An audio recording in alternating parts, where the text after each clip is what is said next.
അറഫ ദിനം നഷ്ടമാകാതിരിക്കാൻ വിമാനത്തിലും ഹെലികോപ്റ്ററിലുമായാണ് ഗുരുതര രോഗികളായ ഹാജിമാരെ അറഫയിലെത്തിച്ചത്.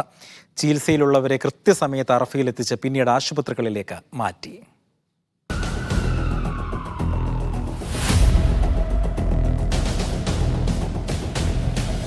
അത്യാസന്ന നിലയിലുള്ള രോഗികൾ, അവർ നാട്ടിൽ നിന്നും ഹജ്ജിനെത്തി ആരോഗ്യപ്രയാസത്താൽ ആശുപത്രിയിലായവരാണ്. ചിലർ മരണത്തെ മുഖാമുഖം കണ്ടവർ. അവരുടെ അന്ത്യാഭിലാഷമാണ് ഈ ഹജ്ജ്. അത് നടത്തിക്കൊടുക്കുകയാണ് ഇതിലൂടെ സൗദി ഭരണകൂടം.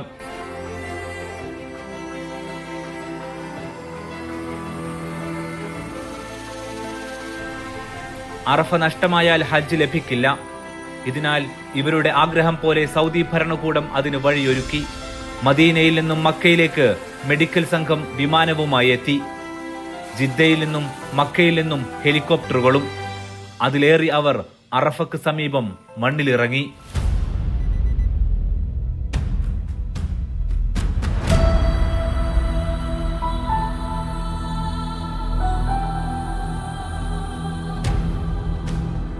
ആംബുലൻസിൽ എത്തിക്കുന്നത് രോഗികളുടെ പ്രതിസന്ധിക്ക് കാരണമാകും.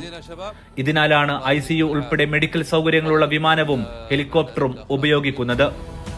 മെഡിക്കൽ സംവിധാനങ്ങളോടെ ഉച്ചയോടെ അവരും അറഫയിൽ ഹജ്ജിനായി ചേർന്നു.